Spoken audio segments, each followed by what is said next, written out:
Hello there, and welcome to the CP7 podcast. My name's Palm. And I'm Andy. And together we are Chrono Passion 7.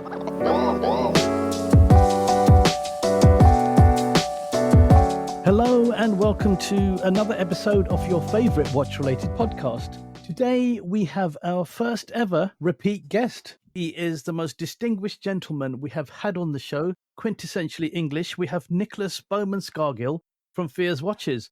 Welcome, Nicholas. Welcome to the show. Thank you very much for having me back. I have to say, it makes me pleased when you realise I'm a returning guest. I'm like, okay, that means that what I said last time didn't put people off too much from listening to me a little bit more. Certainly not, no. And it's good for us. We didn't scare you off. That's great as well. But thank you, Nicholas, for joining us once more. And a warm welcome from my side and a warm welcome to all our listeners today. But before we get into some pretty exciting news, the most important question of the day, especially at the start of the podcast, is what's on your wrist? What are you wearing, Nicholas? Well, I mean, considering what we're about to discuss, I thought it was only right to wear my personal Fears Christopher Ward Alliance 01 jump hour on its new bracelet. And a lot of people will assume that I own one of every single Fears. Sadly, my husband doesn't allow me to do that. So I have to be very selective about which pieces I own. But this piece, which was our collaboration last January in 2023 with Christopher Ward, I fell in love with this watch and I had to have one in my personal collection. I absolutely love this watch. I wear it quite a disproportionate amount. Like, I find myself wearing it a huge amount, which annoys a lot of my team because it was a 50-run limited edition. It launched, it sold out in 2 minutes, and it's never been available since. And so they're like, great, we love you wearing it. We love that you love it.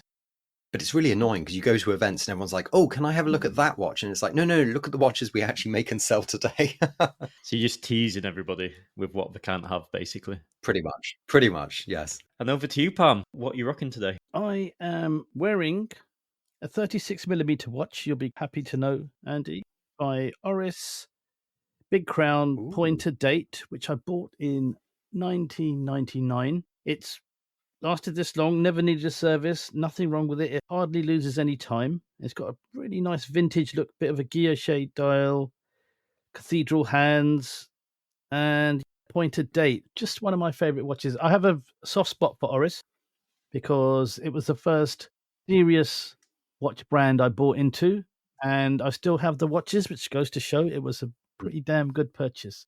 So that's what I've got on my wrist. Andy, can you beat 36mm? You know, I can by one. I'm wearing a Gruen skin diver from the 60s, which is actually technically 35mm. So I win by one. It's a really old, really difficult to come by, actually. It has the dogtooth indices. A classic date function as well, which is very, very fun. So no quick set date functionality. So you can imagine if you don't wear this for a while, you tend to just wait until the following month when it's near the correct date to actually wear it. Otherwise, it drives you mad. You're just spinning the hands around endlessly. But a great little piece. I really enjoy wearing it on a nice rubber, vintage-inspired Tropic strap. So, yeah, that's what I'm rocking today. Well, that was quite an interesting wristwatch check because what Nicholas is wearing is the big, not the big reveal, but it's very closely related to the big reveal. Nicholas, do you want to tell us all about the new watch you have actually released this week? Certainly. So it's not an Alliance 02. It's not the next Alliance watch. However, the link to the watch on my wrist is that this is the new Fears Brunswick 40.5 jump hour. It's our first production jump hour entering the core collection. Now, it's using a similar case, slightly upgraded, but a similar case to the Alliance 01. And at first, it looks like it's the same dial, just in different colors. But actually, we'll come on to that. There's quite a few changes there. But it is using the same Christopher Ward JJ01 jumping hour module movement. So we are very, very privileged to work closely with Christopher Ward on actually being supplied movements by them. It won't come as a surprise to anyone. They are particularly busy nowadays. They're building a lot of Bel Cantos. They're building a lot of 12s. They're going from strength to strength, which is incredible. So that makes it even more special that for us here in Bristol, they're actually supplying us a steady stream of their jumping hour watch, which is wonderful because, as I said in my wristwatch check, this watch was 50 pieces. It was only ever going to be 50 pieces. It launched, it sold incredibly quickly. Like it really shook us how much it sold in that short space of time. But I'm someone I'm very old school, right? I believe in old school luxury. And Fears is a British luxury watch company. So therefore, in my eyes, going, well, we can't launch this. It sells out quickly as a limited edition. And then the next day we go, and here's the regular watch. For me, a certain amount of time needs to pass. Now, in reality, that's almost 2 years. Wow. Here we are in September launching the regular production watch. And that's, a few months off 2 years since the first one. That long? Yeah, I know. It's amazing. January 2023 was, in watch years, that was a lifetime ago. They used to say that the watch industry moved at a glacial pace. That's no longer the case. Like everything changed in the last decade. And so, yeah, it's 2 years on. We're actually at long last bringing it into the core collection. And that is awesome. So just a little secret, not secret anymore. Andy and I have both had hands-on with the watch and had a bit of time to review it, get the feel of it, get used to it, and we're going to give our views a bit later on. But I've just got a quick question on the Alliance Association. A question some people may ask is, was that the plan all along for Fears to release one? And if not, how did it come about? Did you just love it so much you thought we have to have it? So, yeah, I mean, that's a really good question. I'd love to say that I'm organized and strategic enough that, yes, this was always the big grand plan. Sadly, that's not the case. Sadly, that really isn't the case. When we were developing it, we mocked up, but didn't actually prototype different dial colors. So for people who don't know, the Alliance 01 has a burgundy dial, so a rich, deep red dial. And I saw other colors and I thought, yeah, they look fine. They look fine. After the success of the launch of it, as I say, I really didn't want to just go, oh, well, we're going to jump on this. And look, I'm sure my head of the commercial department at Fears, as and when he listens to this, will be shaking his head going, oh my goodness, Nicholas, get this out of your head. But the fact is, no, this was a project that we did, and all the profit from the Alliance 01 was donated to the Alliance of British Watch and Clock Makers. That's why it's called the Alliance 01. Christopher Ward and Fears, along with other brands, are the founders of this alliance, our trade body bringing us all together. And for me, it was important that we didn't do anything that detracted from that. And also, as I say, we're old school as a company. We are very respectful that if someone's bought a watch, we don't want there to be next week oh, look, and here it is in different colors. Like for me, that goes against it. So at the time, it was absolutely not a plan to do it. And it was only several months later, after I'd been wearing my own personal watch and really falling in love with it. Like, you were saying how you've tried on the new piece, the new Fears Jump Hour. A Jump Hour watch is quite unusual. For anyone who doesn't know, a Jump Hour watch displays the hour in a window. So it jumps, when the hour jumps, and the minutes are displayed with a hand. So it's a mechanical hybrid time display. But that means that when you glance at your wrist, obviously most people tell the time with two hands in the center and they go round, 360 degrees in a clockwise fashion. So it actually takes a bit of time to get used to it. For me, when I put this watch on, even now, it takes me probably a couple of hours to really tune in how I read the time. Now, after several months of wearing this watch and falling in love with it, I was in Geneva for Watches and Wonders back in 2023, so several months after the launch. And I had lunch with Mike France. We were both at the show at the same time, so we met up, we had some lunch, we had a drink. And I said to him, look, I really do love this. And he was like, well, would you be interested in basically ordering these movements from us and you create a watch from it? And I was like, yeah. Okay. Wow. Actually, I would like to do that. And I mean, this is the weird thing because the new Fears Jump Hour, I'm sure Mike will hate me describing it like this, but effectively Christopher Ward are one of our suppliers. We go to movements from Debras, we go to movements makers like Le Jouperet, ETA, and now Christopher Ward. They are effectively a supplier for us. At that point, I suddenly said, yeah, I would actually like to do this. I actually think this is a piece that is very fierce. A jump hour is whimsical. I would argue it's actually a more efficient way of telling the time. So you mentioned, Palm, about your pointer date. Yeah. And of course, a pointer date is the traditional way of showing a date on a watch. And it wasn't until Rolex brought out the Datejust in 1945 that the date moved into a window in a fixed location. Okay. And the idea of that, and the reason they put the date at 3 o'clock was that it meant that you didn't have to bring your wrist fully out of the cuff. Because, of course, back then, everyone who would have bought a Rolex would wear cuffs with cufflinks. So rather than having to bring your watch fully out to tell the date, which you have to with a pointer date, you can actually just bring it out a small little bit and then tell the date at 3 o'clock. And most people wear their watch on the left wrist. So Yeah, never knew that's that. the reason. So every day's a school day, right? It You know, is. Everybody's learned. hopefully people have learned a little This bit. is about. We're learning, and we're hoping everyone learns with us. That's what us two are all about. You're right about the experience. Getting used to it. It was really cool, and it was nice spinning it round and round as well, and seeing the hours click over. I think everyone probably does that the first time they get hands on a jumping hour watch. It's like a bezel. It's like a fidget spinner. It's just you like, know, you want to play with it. You're playing with it, and it's strange. You're looking at two hands in two different places, but the mental association of looking at a window and a hand, it suddenly becomes. I mean, it's more obvious because you, like you say, it's 8 o'clock. You've got a massive 8 at the top, which should be a lot more easier to tell than a hand pointing at 8. Yeah, I do agree with you there. Like you were saying, it's just a different way of reading the time. Let's not say telling the time. It's just a different way of reading the time. This is it. And it takes, if most habits take 2 weeks to start or 2 weeks to break, I would argue with telling the time on a new watch, I think it takes 2 hours to start feeling comfortable with how you read the time. Now, here's a bit of a random fact. I really struggle with 24-hour time, and I also struggle with digital time.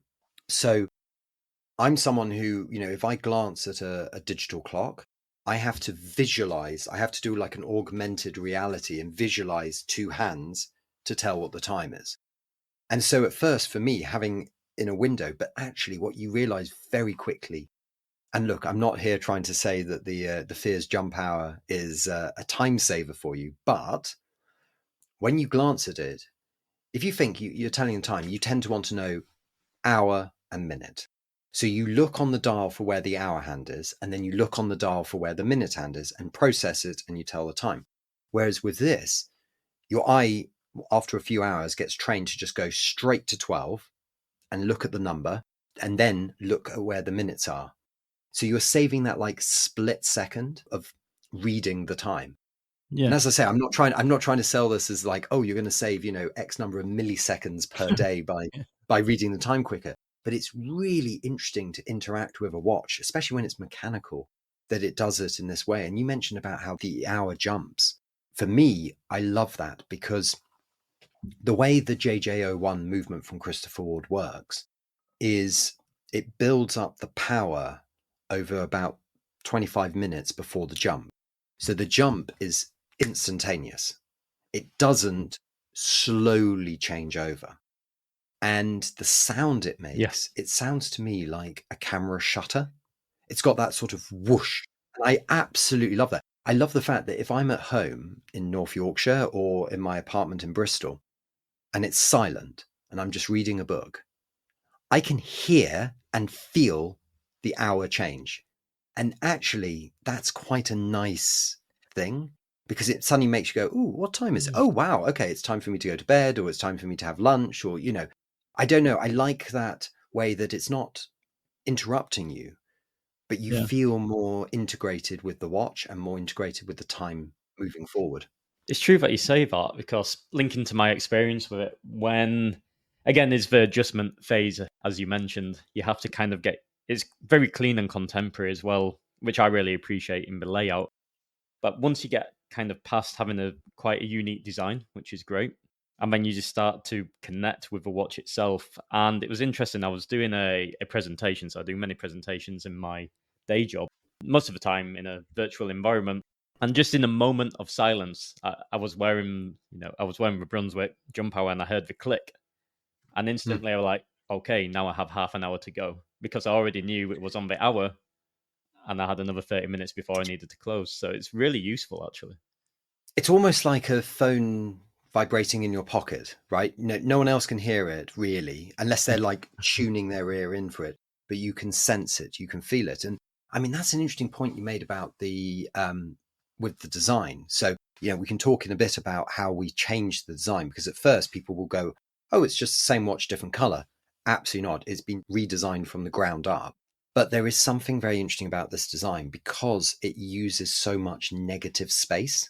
And when you have negative space, especially on a dial that's 33 millimeters in diameter, I mean, we're talking about a dial that's only 2 millimeters narrower than the watch on your wrist, Andy, right? Like we're talking about a very, very big dial. And so when you have negative space, that actually is a real challenge of how you use it, the proportions, the finishing.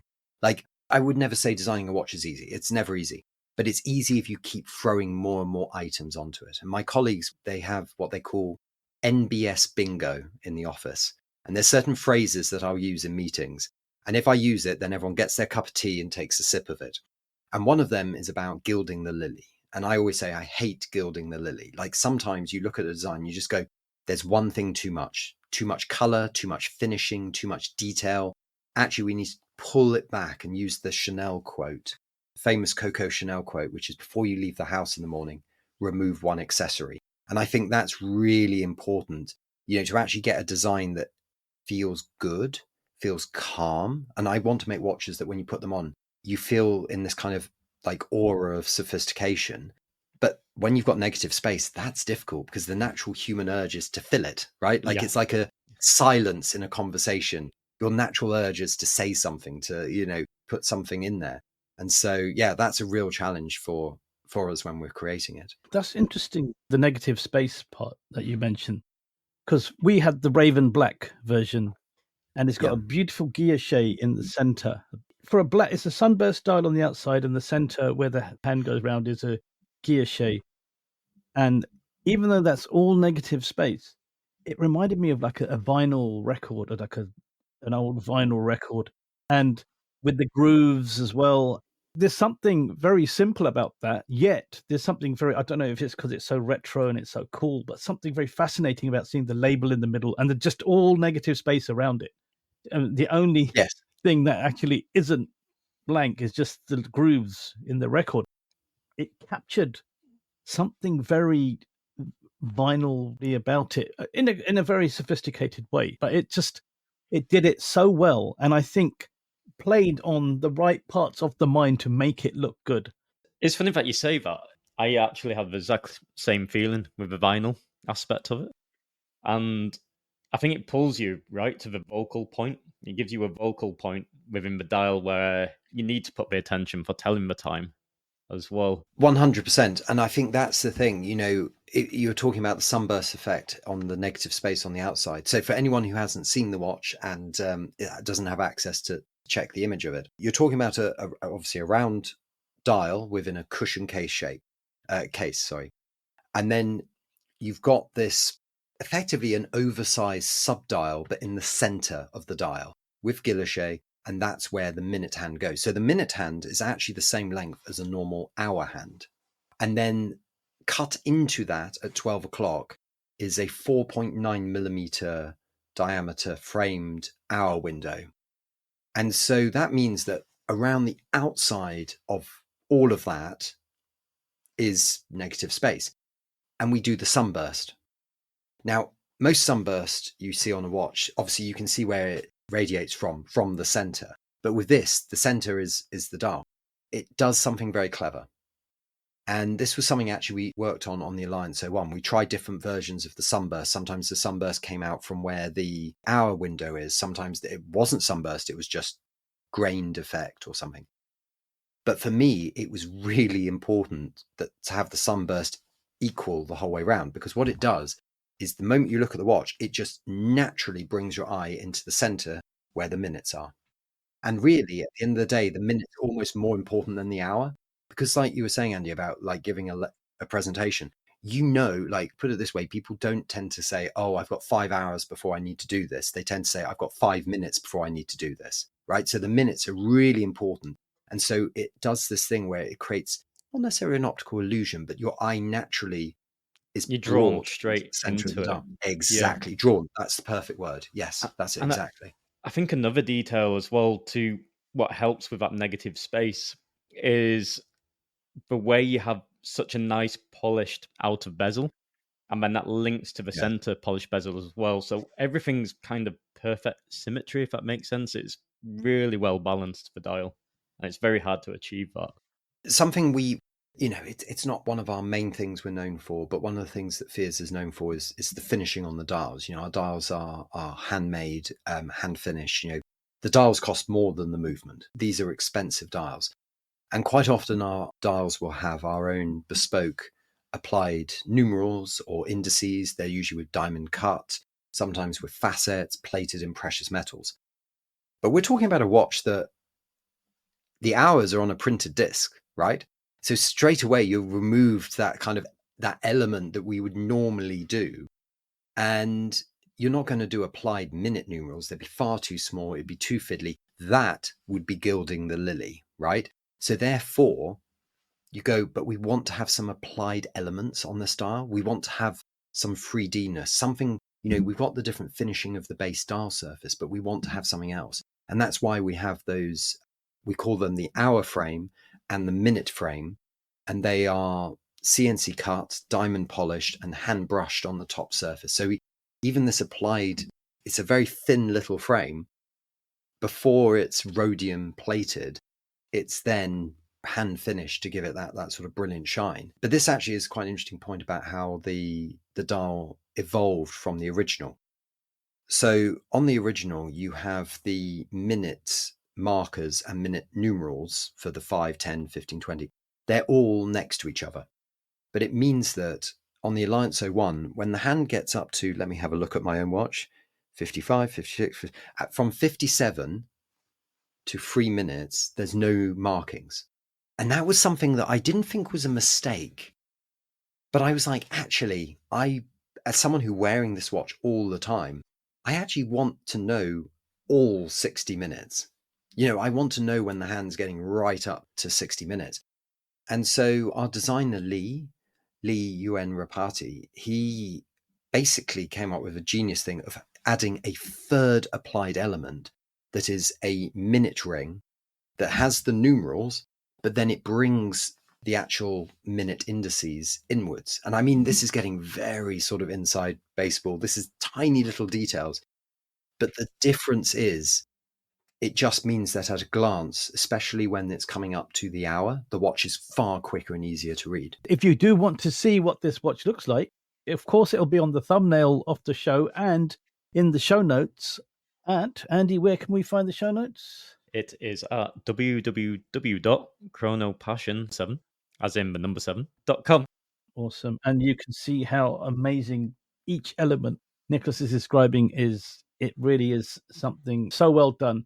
Also, I just wanted to add the actual hour window is, again, this is something I noticed, not just something I'm looking at now. I noticed that it was just the right size and it stood out just enough, regardless of how bad your eyesight is.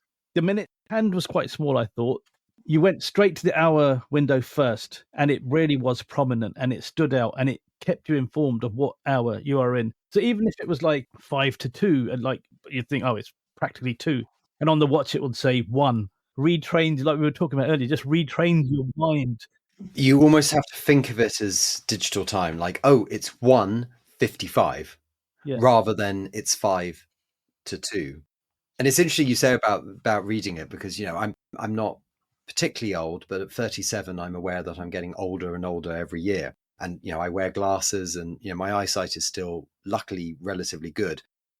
But one of the things we realized recently was actually, how do we improve our quality control? Hire younger people. So now the people who in Fears who are doing most of the quality control of the watches are in their early 20s. And their eyesight is so much sharper than mine is. And it's quite scary. It makes me feel, increasingly like I'm 1 foot from the grave, but actually it's really good because it means they're picking up on things that I might miss. And I think that's also one of those things. I like to think I have good attention to detail, but actually there are practicalities when it comes to it. And it's why it's always important to work as a team within a company, because other people just naturally will have different abilities and different skills. So it's interesting you say that, because for me, I really like it because I can read it really quickly at a glance. So It's a legible. very, very large jumping hour window. And also, there's philosophical connotations on that as well, I think, because it reminds you of the actual hour you're in. When you sometimes think it's 1:45, 5 you're in 2 o'clock already, but you're not. You are actually in one. And so it makes you pull yourself back into the hour you're in. Like the Ludwig Balois does the upside down hour Of course, watch yes. specifically for that. And I think this jumping hour, or maybe all jumping hours, but this one in particular, which is because I've handled it more so than any other, it just drags you back into the hour. It literally does drag you back into the hour you're in, not push you forward into the next one. And it's very interesting you mentioned the Ludwig Balois, because I'm a big fan of the watch. I know Ludwig, and I think it's stunning. And it is effectively a jumping hour watch. There is a jump when the hour changes. And I think one of the things, I mean, I'm an old romantic. I'm sentimental. I'm an old romantic. I like things that sometimes you go like, does it have a practical use? I'm like, I don't care. It's just beautiful. But actually what I like with this is it's not technically a complication, because it's just time telling. It's not like a date. It's not in the same way that a tourbillon is not technically a complication, because actually that's just to do with the balance, right? But the thing with this is most jumping hour watches are incredibly expensive. Like it's something that just hasn't been sort of appreciated by most watch brands to be able to kind of make them more accessible. And we're talking about the new Fears. This is a Fears. This is built to a high standard. It's a £4,250 watch. It's not cheap by any stretch of the imagination. But it's very interesting when you look at quite a lot of brands, you go, oh, they do a jump hour, and it's like, oh, it's 50K. And it's like, okay, actually to get a jump hour, and a reliable jump hour, not one that will break down, because you have to have that movement that builds up the power and does that. And so for me, it's kind of nice to be going, actually, let's do this thing, which is a little bit weird, but I think that's a bit Fears. I don't know that this is after 8 years, I've learned to just accept that running a watch company, it's okay to be a little bit different. Of course. I mean, that's what makes you stand out from the others as well. That leads really perfectly to one of my next questions, and it was around like a traditional jump hour. I had vintage, so I had a vintage jump hour some time ago. Terrible. It could not keep time. Like it was awful. But one thing it did have, it had the running seconds disc. No. And it does it adds a nice element of animation. Ah, yes.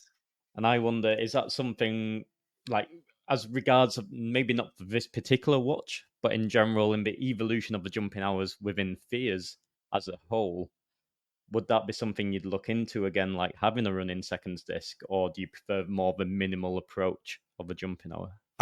My first question would be animation or distraction. That's also a great question. I think that's possibly. Don't get me wrong. Look, if I'm not wearing my jump hour Brunswick, I'm wearing our Redcliffe date, because it has a big sweeping seconds. It has a date window at 3 o'clock. It's got loom. It's a very practical, easy watch to wear, certainly in an office environment. I think for me, it's a conscious thing of going, actually, we're looking at a new way of telling the time. And there is something very powerful about having a watch that only effectively has two hands. And I'm using the jumping hour disc as a hand here, because it removes what could be seen as distraction. And look, most Fears watches have a seconds hand, so I have nothing against the seconds hand. So anyone in the comment section on this, don't worry, I appreciate the importance of seconds. But what I would say is, with something like this, we're now in the more romantic way of telling the time. And actually, the sense of calm you get by only having hours and minutes means that time does feel slower. I personally own, in my personal collection, I own a Credor ultra slim dress watch. And it just has hours, minutes, and it only has the hour batons. It doesn't even have minute markers. And the incredible thing I find when I wear that watch, especially when I'm working, is every time I glance at it, it literally feels like time is running slower. And trust me, I've had the watch checked. It's running absolutely fine. It's not actually running slow, but it's just because when you see the seconds, it's just, there's constants, right? There's something constantly going. Also with the design, it was about going, this is the largest watch we make in the Brunswick family at 40.5 millimeters. And I really wanted to play with the fact that this is the biggest Brunswick dial we make. And yet we've got all this negative space. We're really like, we're using it carefully. It's much more about artistic design in terms of how the dial is laid out. So it's a really good question, but it was something where we were like, no, this is, we don't want a running seconds on this. And to be honest, you put the watch up to your ear, you can hear it's running. It's running. Like, it's not too difficult. I actually had to do that because I wasn't sure if I'd wound it enough. It's just when I first got it, and I was literally putting it to my ear, and you could just hear this, the escapement slightly clicking across, and a very different experience. So I want to talk about the case. I'm glad you brought that up. This is a larger case than a regular Fears Brunswick. Is that what you're saying? Yes. So our Brunswick comes in 38 millimeters, Yeah. which is powered by a manual wind movement with a sub-seconds at 6 o'clock. And then we have the 40 millimeter Brunswick, which is our sportier take. And that's powered by an automatic with central seconds, but no date. And then this is a 40.5. And it's interesting because you go, well, firstly, could you fit it in the 40? Secondly, why not just have it as a 40? What does 0.5 do? Yeah. Well, the first thing is because there's a base movement powering the module. The whole movement as a piece is naturally thicker and heavier.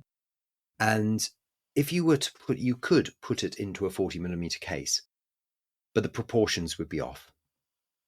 And we're talking about, 0.5 extra millimeters, that's 0.25 millimeters either side. But I've been doing this long enough. 8 years is actually quite a long time running a watch company to realize that 0.1 of a millimeter can make or break a design.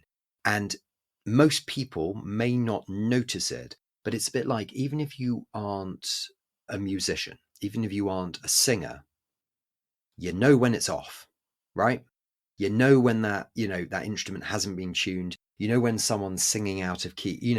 It's one of those interesting things where you may not be an expert necessarily, but actually everyone does have an eye and they can tell when it's good or not, but they may not necessarily know that they don't like it. And so we tried designs at 40 and it just didn't work because, of course, the movement positions, where the hour window is going to be, where, all of that. The other thing is we could have put it into the regular 40 millimeter case, but we'd have had to put a very tall bezel on. So actually, when you look at the watch from the side, it wouldn't have felt particularly well balanced. Yeah. And that's the thing. A watch is two things. It's a 3D object and it lives on your wrist against your skin. So whether you want to or not, you feel a connection to it. You build a bond with it. And if it's just, the number of watches, I mean, look, what's the image? You Google the Fears Brunswick 40.5 jump out. The most common image that's going to come up is going to be the front on pack shot. And for me, that's great, but it's also terrible because it gives you no idea about the 3D-ness and how it sits on the wrist, how high from the wrist, whether it hugs it, whether it curves it. And for us, that's why whenever we're working on case design, I'm always like, yeah, let's get the silhouette, but as quickly as we can, I just want a 3D printed watch on my wrist. I want that plastic 3D thing spray painted and on my wrist. And in fact, I'm very lucky because one of my team is very into Warhammer. And so he's an expert at, painting plastic items to make them look different. And so when you get a 3D printed case, it's a piece of translucent plastic. How on earth are you meant to feel whether this is right or not? We give it to him. The next morning, it turns back up in the office and it looks and feels like a metal watch with a crystal on the top. And because it's 3D printed, we have holes, we can put a strap on it. And literally, I will spend days in the office just wearing a plastic watch on my wrist, which has no movement, no dial, nothing. And that is the only real way to know whether it works or it doesn't.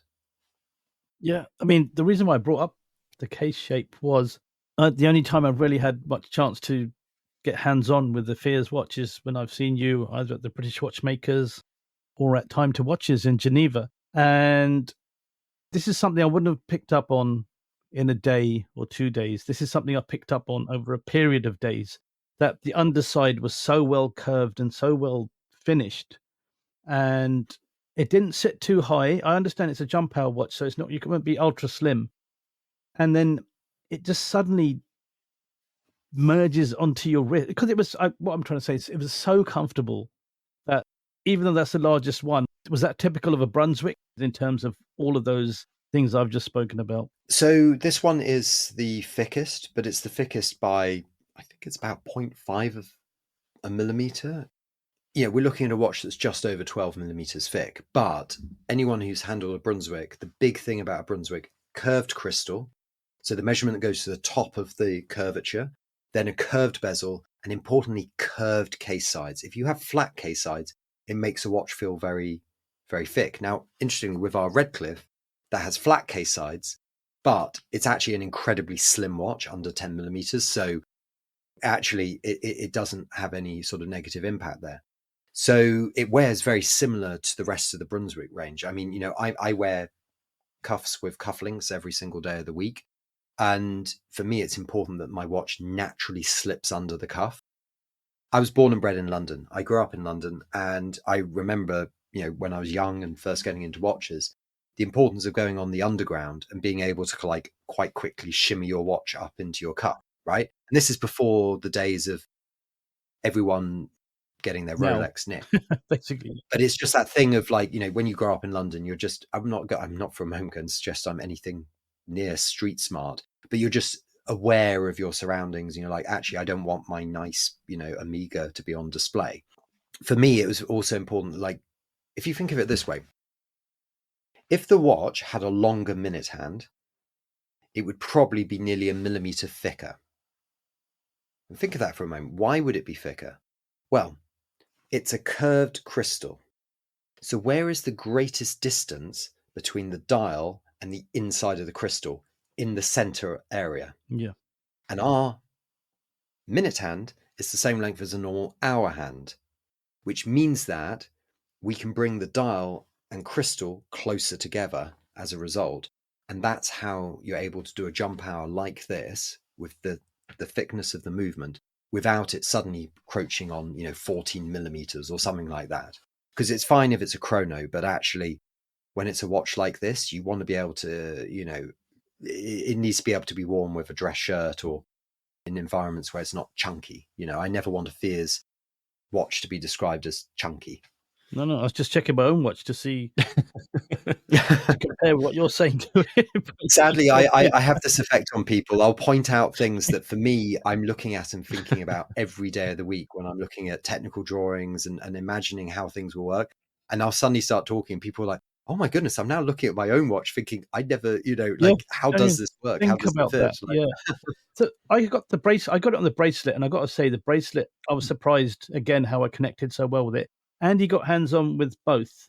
What did you make of? What was the difference? Courtesy of Spanish customs, unlike Palm, I had around 24 hours with the watch, but it was enough time. I made the maximum amount of time with it as I could, and it's crazy actually, because on the bracelet it's very UPalm, I would say, on the bracelet, very sporty, has this just cool modern minimalist look, which I really enjoyed. However, as soon as he switched it over to the strap, I was really surprised, because the strap was very much to my taste, vintage style, had a beautiful taper. I was like, wow, this has completely transformed the watch to a cool, sporty, casual look, if you like, especially with the Raven Black, to suddenly being a watch what you'd wear with a tuxedo or at a dinner. Like, it completely transformed the watch. It's amazing how, and I think that goes with a lot of things, but just how changing a strap color or a strap style or the bracelet, it completely transforms the watch. But another nice detail as well, it wasn't too thick, the strap. It was beautifully thin as well, which is a great detail. I'm pleased to hear that, because, since 2016, when I restarted my family's watch company, one of the most important things to me has been straps. Why? Not because we actually, we're not a strap company, we're a watch company. But the thing with straps is they're 70% of what's on your wrist. So actually they are really important. They're also the thing that you touch more than the watch head when you're putting the watch on and off. And so for a bracelet, I'm pleased to hear what you're saying about the minimalist, because yes, we're a British luxury watch company with heritage, but I don't want this to be vintage. We have elements of our design which comes from the DNA from our 130-year archive, but the watch is built and designed to be a modern, elegant, and understated piece. And so with the bracelet, the temptation when we first developed our 5-link bracelet was, oh, it should be beads of rice or something like that. And it's like, no. It's, for want of a better phrase, it's cliche. Like, everyone would assume a company like Fears would do that. Whereas I like a 5-link. I think it's beautiful. It's got enough detail. Being an odd number of links means you can alternate between polished and brushing, but it's not too shiny. It's all about those details. But it's interesting what you say about how it changes, because the watch is available in 2 colors primarily. So the raven black, which is, as the name suggests, the color of the feathers of a raven bird. So it's black, but it has a bit of a shimmer to it. It's not sparkly. Don't worry, it's not sparkly, but it's got a slight shimmer because of the finishing on the dial. And if you put that on the black strap, which obviously matches it, it gives it I like to think of it almost like quite an urban, cool feel to it, And certainly, I mean, the other day, one of my colleagues was wearing one in the office and put it on a black textile strap. And it just looked, I was a bit like, did you come on a motorbike to work today? Like, it just looked cool. But the other color we're launching with is coral lacquer. And so this is a lacquer dial. So not a painted dial, but lacquer built up in different layers, but in a true coral color. So it's not orange, it's not pink, it's not salmon, it's coral. And then when you have the elements on the dial are done in black, it's amazing because it gives it a slightly retro vibe, but also a thoroughly modern vibe with the contrast. But for that one, it comes on either a black strap, which of course brings out the black element. But when you put it on a bracelet, oh my goodness, the dial is the party. You put it on a bracelet and the watch just jumps. It's incredible, no pun intended, but it really comes alive. And for me, I think that's the really interesting thing. I know, as you both know, as most people listening to this podcast know, you can change the strap out, right? Like if you don't like the strap, you don't like the feel, you don't like the quality, you don't like the color, you can swap it out. I do that all the time, unless I'm buying a watch from a brand other than Fears. And then I tend to be someone who likes to buy it like how it's done in the picture. I like the OEM. And so it's actually, and a lot of people do that. We see watches coming in for repair, servicing 5-6 years later. And people are very much like, no, I want it on the same strap that it originally came on. They don't want to change it. And I think that means that when you're picking what the watch will come with, it's very important. I mean, we will spend weeks trying different samples, getting different sample straps made, and just to get the feel that it's right. That's really important to me. I think you nailed it. It felt great. Felt fantastic. Like I said, wasn't sure at first. I thought it's a 5-link bracelet. 5-link bracelets, they're a lot on the eye, aren't they? They're probably less heft than you actually think, because there's a lot going on in a 5-link bracelet. But I took it away for the weekend as well. Went to a birthday weekend, and it was just like the perfect watch. It was it wasn't too raucous. Don't worry, nothing happened to the watch. but we were lounging around having a drink. We'd go for a walk through the country. There'd be a party in the evening, and it fit every scenario. It didn't feel too heavy. It didn't feel anything. It was a chameleon, shall we say, on your wrist. It fits into any of those scenarios. And I'm not just saying that because you're here, Nicholas. I actually do really believe that. I took it on this weekend on purpose because I thought we're going to be doing a lot of different things, and I just want to see how it fares through those different environments. And it was half the time I couldn't tell it was on my wrist. That's the beauty of the shape of the case, which I said earlier, and how the bracelet sits so well as well. Because I've got an Omega Seamaster Professional 300, and I love that watch, but the bracelet, you're wearing it. There's not a minute you don't know you're wearing that bracelet. For me, it's so important that when the watch is on the wrist, that effectively it becomes part of you. You're wearing the watch isn't wearing you. That's a really important thing. And I think the way I always try and describe Fears is, if Fears was a car, it would be a Range Rover. You're getting that sort of luxury saloon. You're getting the power if you really want to take it and take it around the track, but you can also take it off-roading and it will do that. You know, it's, I'm not here saying, oh, all Fears watches are Garda watches, you know, go anywhere, do anything. But I think the thing that we find, and after 8 years brings me so much pleasure, is the number of people who go, yeah, I bought my Fears and I own, you know, 10, 12, 20 watches. I just find myself, it's what I go to. I just put it on because I find that actually I can be in the office and I'm going out to the pub with mates, and then the weekend I'm going out for a nice dinner, and suddenly I'm finding like I can just put it through its paces. And I think, you know, I always describe, well, Fizz's trademarked tagline is elegantly understated since 1846. The elegant side, I hope people might agree with me, is visually when you look at the watch.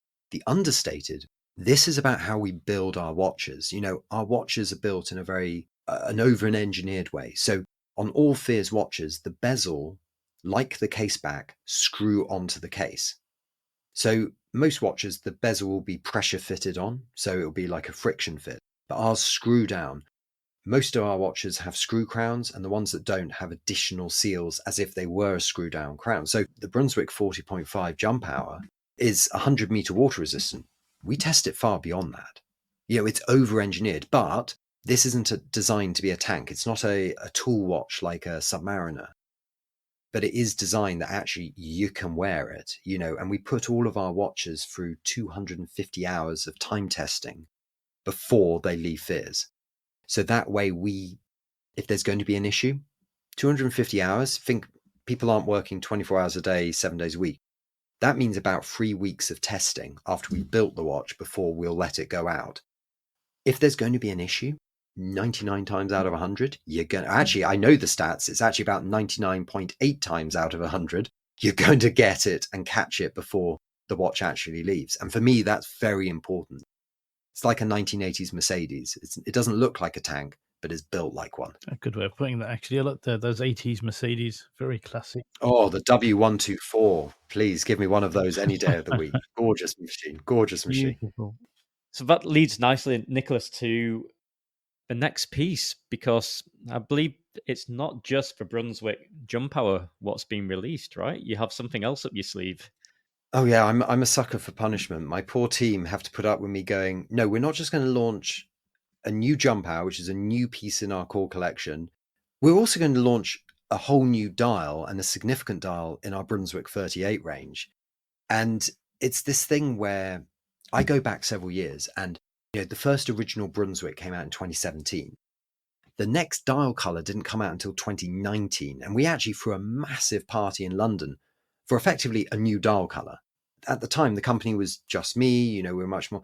Now we have different model families, we have different ranges, we have different models within those families. And it's that sort of thing of going, actually, we want to launch this, but it needs to launch within a thing. Because if Fears was a micro brand, the temptation would be like, oh, we'll just launch something new every other month, you know, or once a quarter. But the fact is, you know, if you're buying a Fears, you know, our watches start at £3,000, which is a significant amount of money, and we go up to 30,000. If someone's buying a Fears, I want the day they buy it to be the best day to buy it, right? So we can do that by not doing sales, not doing discounts. We've never done that.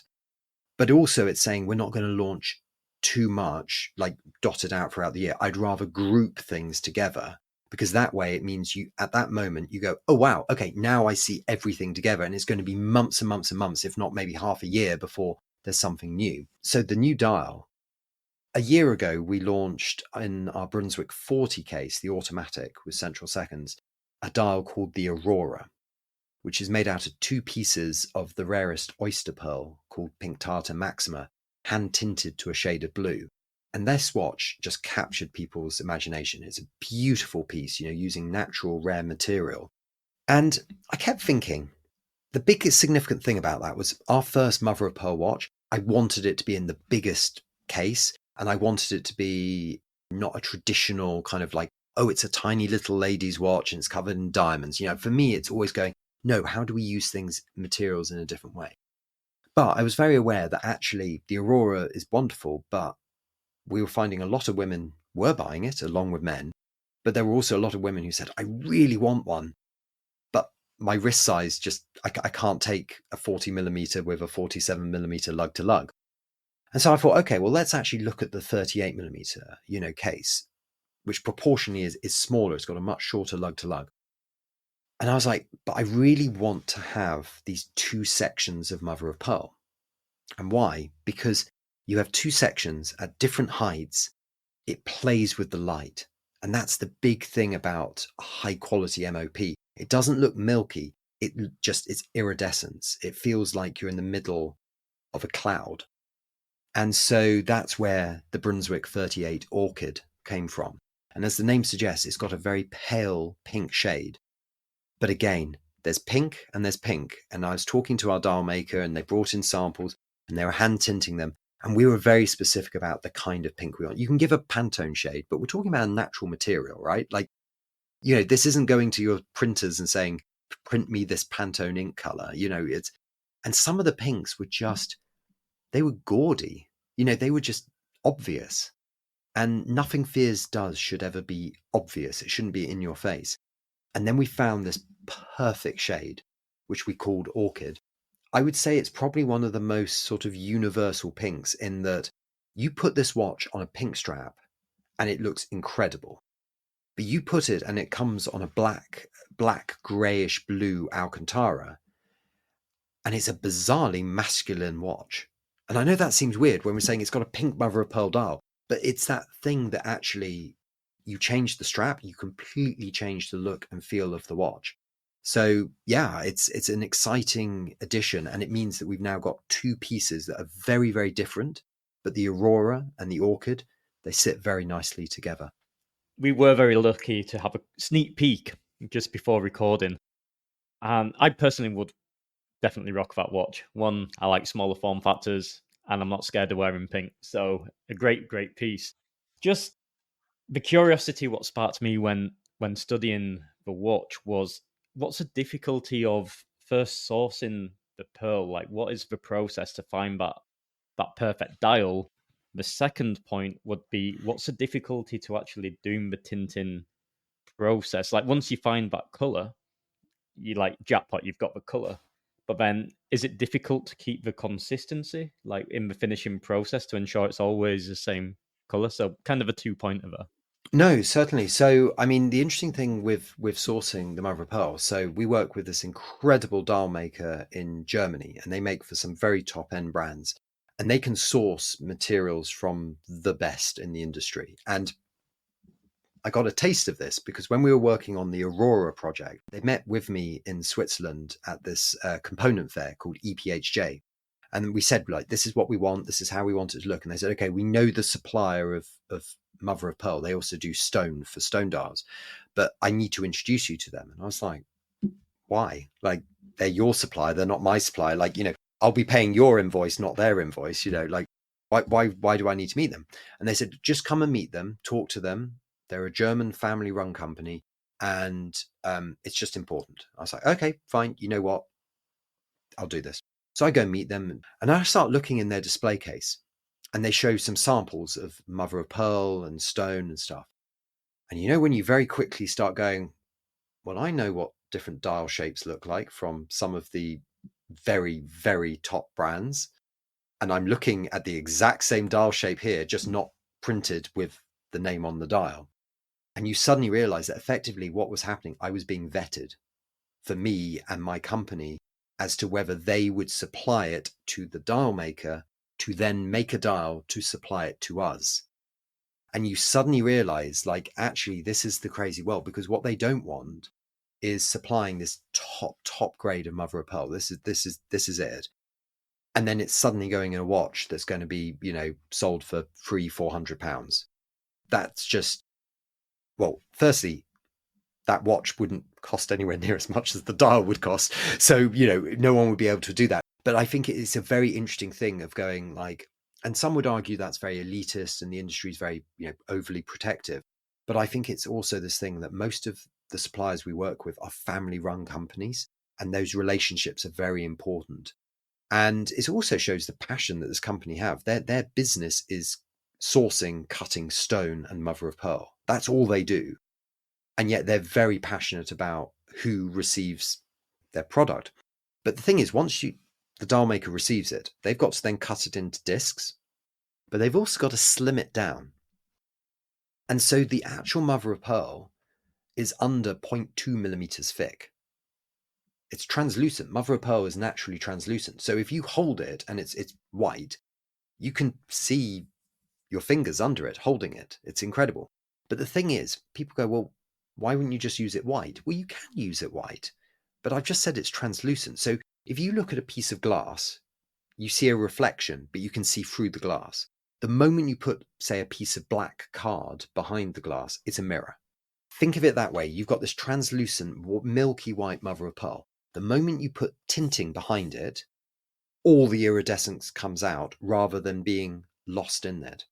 So that's the skill of the dial maker, being able to slim it down because it's a very fragile material. But then obviously they have to hand tint it, and then they have to place it and bond it onto the brass dial so that it's rigid, so that it's secure. So it means that when you're wearing it, the dial doesn't crack or damage, you know.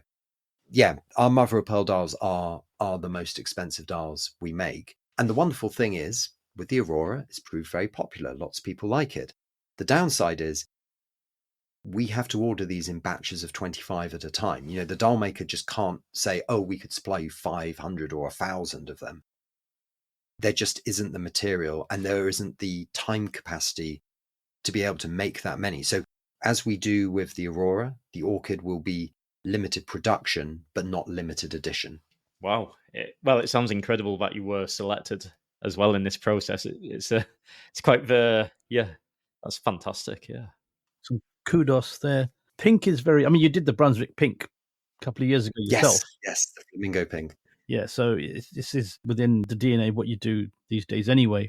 And I think with Tudor's chronograph, the pink one, is people have gone mad over that. And pink dials are really quite a big deal these days. But this is different. This isn't your regular pink dial. This is, as you say, a translucent mother of pearl with that pink hue on it and coloration.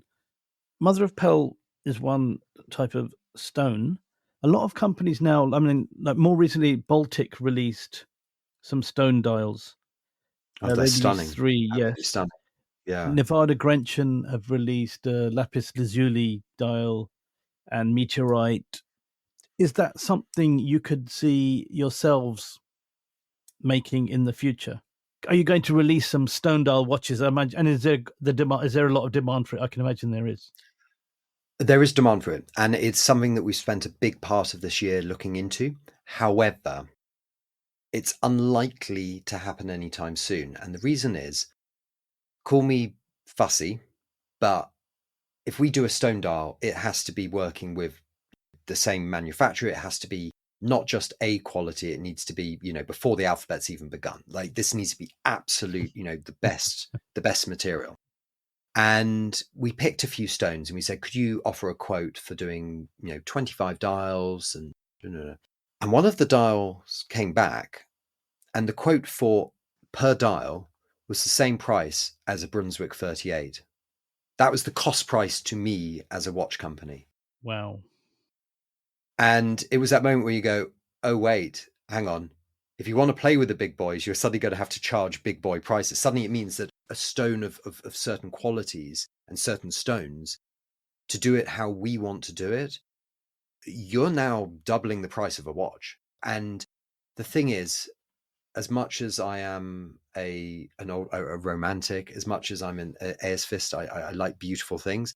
I also run a business, and I'm aware that if I suddenly bring out my stone dial Brunswick and it's, you know, pushing 10 grand, yeah, we're not necessarily going to sell very many of those. You know, there is a market for it. Don't get me wrong. We are doing some custom one-off stone dials in all kinds of different stones for people. Okay. But these watches are in the 5 figures.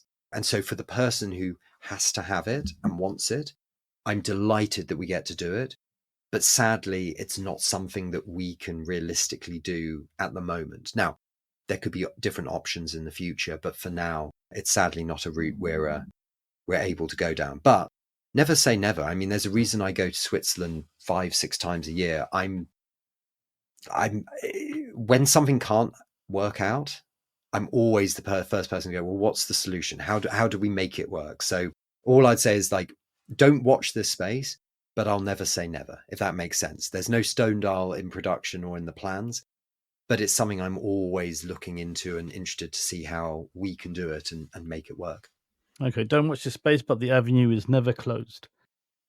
Absolutely. I mean, I remember when I was young, I did some work experience, and it was with an advertising agency in London called Saatchi and Saatchi, very famous advertising agency. Sadly, the job was one of the most tedious things I'd ever done, so I didn't go down into the advertising route. The thing I always loved about it was their slogan, "Nothing is impossible." And I remember as being 15 years old, just blown away by those few words as a statement. And I think that's something. I am an optimist, but I'm also someone who goes, nothing is impossible. Like, let's see. So as I say, don't watch the space. Don't hold out for that Fears Stone Dial unless you want a custom one, and then we can talk. Yeah, talk to Fears. Yeah, exactly. Well, that's a shame. Also, the bigger shame is I think that's all we have time for today. So look out for the Jumping Hour 40.5 in the 3 colours, and also for the Fears Brunswick 38 Orchid that will be out a couple of days before this show's dropped. So keep an eye out for them. Check out the Fears website, which we'll drop a link to in our description. Thank you so much, Nicholas. It's been a pleasure once again. I mean, being our first guest to come on twice, let's make it thrice. Absolutely. I'd be delighted to come back. Thank you very much for having me. Brilliant. So that leads to my classic sign off. So from my side as well, Nicholas, thank you so much. Absolute pleasure to talk with you as always. Very excited to see the releases as well. To see all of these great pieces we have discussed today, make sure to visit the website over at www.chronopassion7.com, where all of the show notes will be there for the best possible audio-visual experience. So from Barcelona, that is adios and hasta luego for this episode. And as Andy says adios from Spain, Nicholas says goodbye from Bristol, England, and from London, England, it is Toodle Pip and laters, and we'll see you and you'll hear us in the next one.